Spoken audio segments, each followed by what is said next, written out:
नमस्कार, आप देख रहे हैं आई इंडिया और मैं हूं डॉक्टर पंकज सिंह गौर। सबसे पहले आई इंडिया के दर्शकों को स्वतंत्रता दिवस की आई इंडिया परिवार की ओर से बहुत बहुत बधाई। अब हम बात करेंगे सीतापुर के गांजरी इलाके में 15 साल पूर्व की लौटी उस दहशत की और उस आतंक की, जिसको लेकर गांजरी इलाका लंबे समय तक आतंक के साए में जीने को मजबूर हुआ था। कई माओं के लाल उनको जंगली जानवर खा गया था और फिर से एक बार वही आतंक लौट आया है। जी हां, सीतापुर का सकरन थाना इलाका हो, तंबौर थाना इलाका हो या फिर रेउसा थाना इलाका, यहां पर जंगली जानवरों का आतंक इस कदर सिर चढ़कर बोलने लगा है कि न तो घर सुरक्षित रह गया, न तो आबादी सुरक्षित रह गई और न ही खेत खलियान सुरक्षित बचे हैं। आलम यह है कि घरों के अंदर से बच्चियों को जंगली जानवर खींच ले जा रहे हैं, उन्हें निवाला बना दे रहे हैं, तो कहीं आबादी के बीच से जंगली जानवर बच्चे को उठा ले जा रहे हैं। अंदाजा लगा सकते हैं कि यहां पर खौफ का मंजर क्या रहा होगा। खेतों में भी अब अगर शौच के लिए कोई जाता है या काम करने के लिए जाता है तो ये मान के चलिए कि उनके अगर मासूम बच्चे किसी माँ और अपने पिता के साथ जाते हैं तो उनका सुरक्षित लौटना मुश्किल होने लगा है। एक दो घटनाएं नहीं, ऐसी कई घटनाएं अब तक हो चुकी हैं, लेकिन वन विभाग न तो इन घटनाओं पर अंकुश लगा पा रहा है और न ही लोगों को सुरक्षा मुहैया करा पा रहा है। सीमित संसाधन होने का रोना रोता है हमारा वन विभाग और लोगों की यहां पर जान जा रही है। आलम यह है, ना तो जिले का कोई उच्चाधिकारी इस मामले पर गंभीर दिखाई दे रहा है और न ही इस क्षेत्र के जनप्रतिनिधि इस मामले को लेकर कोई प्रभावी कार्रवाई कराने की कोई प्रयास करते हुए नजर आ रहे हैं। कुछ ही देर पहले एक घटना जानकारी में आई कि रेउसा थाना इलाके में आबादी के बीच से एक 35 साल के युवक को जो है जंगली जानवर खींच ले गया और उसे निवाला बना डाला। अंदाजा लगा सकते हैं कि उनके परिजनों में, उस गांव में क्या बीत रही होगी। ये पहली घटना नहीं, हमने भी आपको बताया इससे पहले कई घटनाएं हो चुकी हैं, उनका भी जिक्र करेंगे। लेकिन इस वक्त आई इंडिया के रेउसा संवाददाता अमरीश मिश्रा फोन लाइन पर जुड़ चुके हैं। उन्हीं से जानते हैं कि रेउसा थाना इलाके की जो घटना हुई है, जब समूचा जनपद ही नहीं देश आजादी के जश्न में डूबा था तो उस इलाके में मातम पसरा हुआ था। कारण ये था कि वो भी किसी का लाल था जिसे जंगली जानवर ने निवाला बना लिया। अमरीश जी जानना चाहते हैं ये घटना कहां हुई, कैसे हुई और वन विभाग की टीम का क्या कुछ कहना है। जी, ये रेउसा कस्बे के अंदर की घटना है, जहां आज सुबह 100 सड़क के किनारे देखा गया। वहां लोग पहुंचे तो सड़क को किसी जंगली जानवर द्वारा नोच नोच कर खा लिया गया था। उस युवक की पहचान रमेश मौर्य उम्र 35 वर्ष पुत्र मुखराम के रूप में उनके बड़े भाई कैलाश ने की। कैलाश के द्वारा बताया गया कि उनके भाई जो चाय का काम करते थे, चाय बेचते थे, साइकिल से चल फिर कर वो कल शाम 3 से 4 बजे के बीच घर से गए थे और वापस नहीं आए, तो उनकी रात में तलाश की गई। आज सुबह जब लोगों ने बताया 100 पड़ा हुआ है तो उन्होंने जाकर देखी तो कपड़ों के आधार पर उन्होंने पहचान की है कि उनके भाई रमेश का शव है। वहां देखकर ऐसा लगता था कि जंगली जानवर द्वारा शिकार बनाने के बाद शव को घसीट कर खींच कर खेत की तरफ ले जाने का प्रयास किया गया, लेकिन सड़क से नीचे लाने पर जो गड्ढे में पानी भरा हुआ था शव उसमें डूब गया। तो जो हिस्सा बाहर रह गया था उसको जंगली जानवर ने खाया है। हाथ का हिस्सा, बायां हाथ पूरा जो खा गया है और चेहरे का हिस्सा खा गया था, जिसकी सूचना पुलिस को दी गई। पुलिस मौके पर पहुंची और जंगली जानवर का क्षेत्र में पहले से ही दहशत था। इतने न्यूज चैनल्स और अन्य संसाधनों से लोग जान रहे थे कि जंगली जानवर आए हुए हैं और फिर ये लाश और इस हालत में मिलनी कि जंगली जानवर के द्वारा ही शिकार किया गया है। दहशत का माहौल था, काफी भीड़ इकट्ठा थी, लोग देख रहे थे और तरह तरह की चर्चाएं कर रहे थे कि अभी तक ये जानवर बाहर खेतों में आते रहे हैं, लेकिन आज इन्होंने आबादी के अंदर से इस जंगली जानवर ने एक युवक के उसका शिकार किया है और उसके शव को खा गए हैं। जी, तो अमरीश ये बताइए, जब वन विभाग की टीम का कौन कौन अधिकारी वहां पर पहुंचा तो उन्होंने क्या कुछ बताया और जंगली जानवरों के आतंक से लोगों को निजात दिलाने के लिए वो क्या प्रयास कर रहे हैं, कुछ साझा किया आपसे? जी, रेंजर कमाल अहमद सिद्दीकी अपने लोगों के साथ वहां पहुंचे।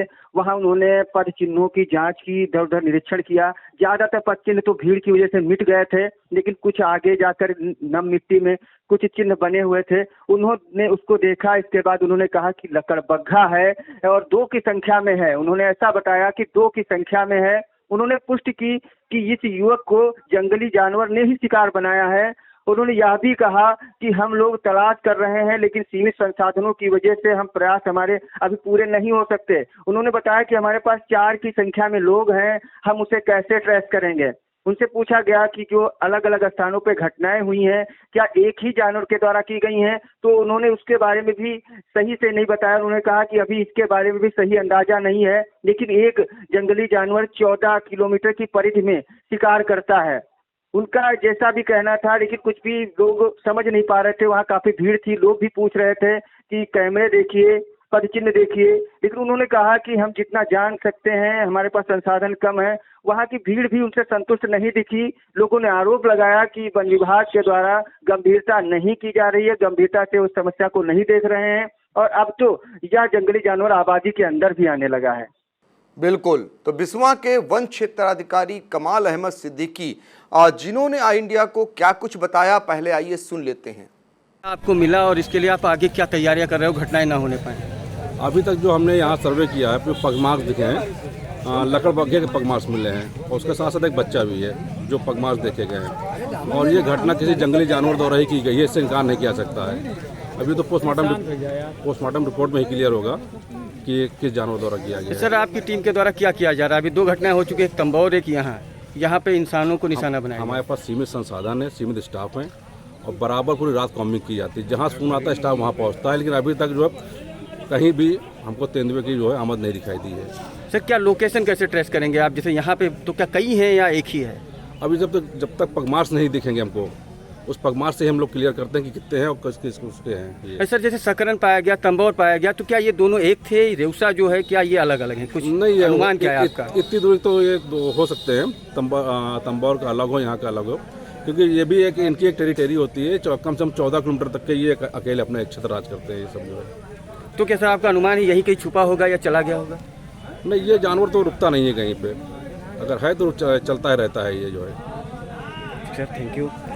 आपने सुना वन क्षेत्राधिकारी को। आपको बता दें कि अब तक कई लोगों को जंगली जानवर निवाला बना चुका है। अगर पिछले घटनाओं पर नज़र डालें तो इस इलाके की कई ऐसी घटनाएं हैं जो अलग अलग थाना क्षेत्रों में हो चुकी हैं, जिनमें तंबौर थाना इलाका आता है, इसके बाद जो है रेउसा इलाका आता है, और फिर सकरन थाना इलाका। इन इलाकों में जंगली जानवर कई घटनाओं को अंजाम दे चुके हैं, जिनमें कुछ की जान भी जा चुकी है और कुछ उनके जो है उनसे बचाया भी जा सका है। अमरीश ये जानना चाहेंगे, जो पूर्व की घटनाएं हैं जरा उन पर भी प्रकाश डालिए कि कहां कहां घटनाएं अब तक हो चुकी हैं और जंगली जानवर कितने लोगों की जान ले चुका है। जी, अभी तक सबसे ज्यादा घटनाएं सकरन थाना क्षेत्र में हुई है।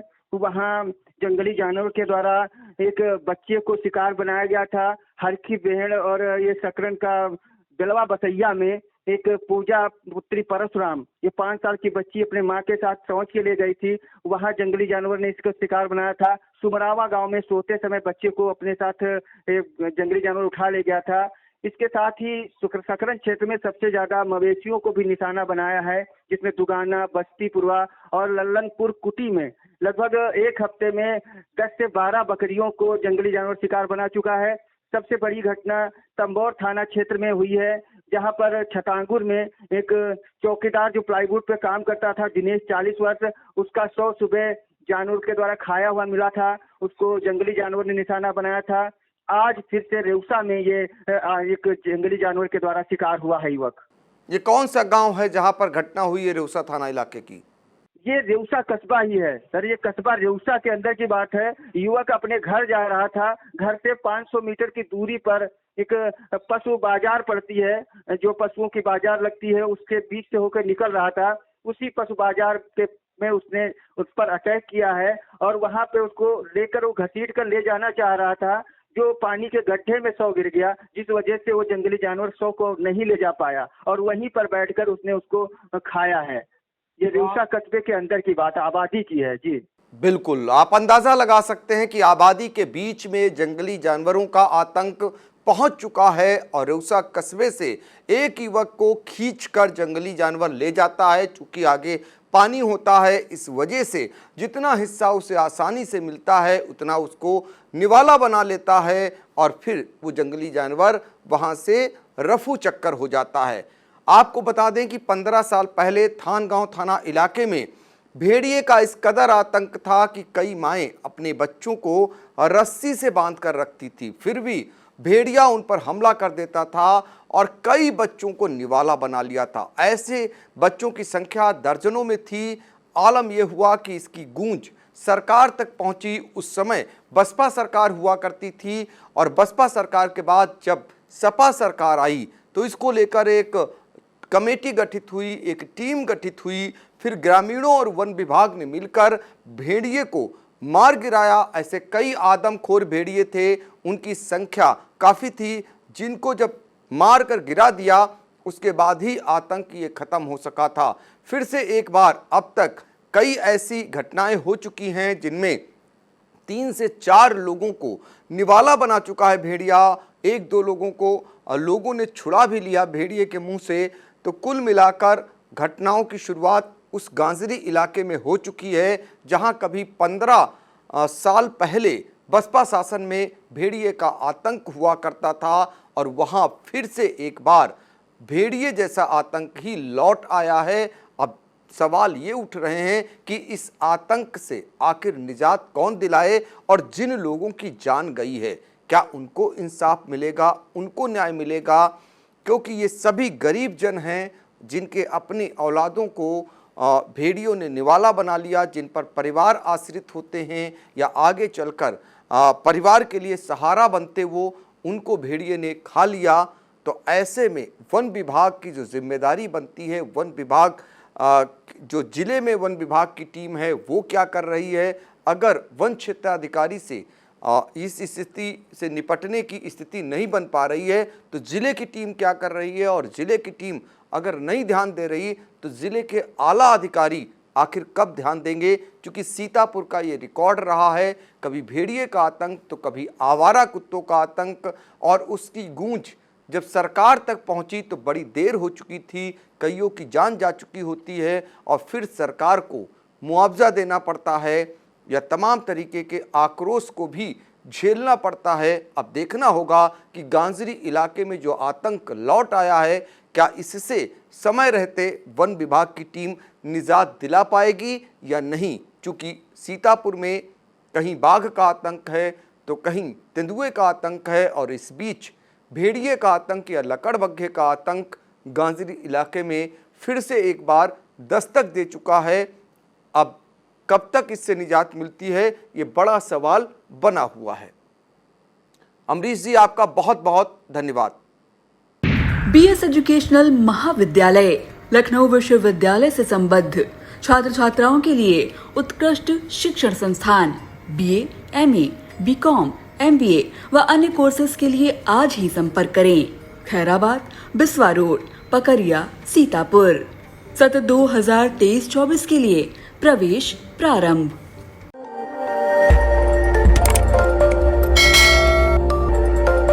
खबर आपकी, नजर हमारी। देखते रहिए आई इंडिया।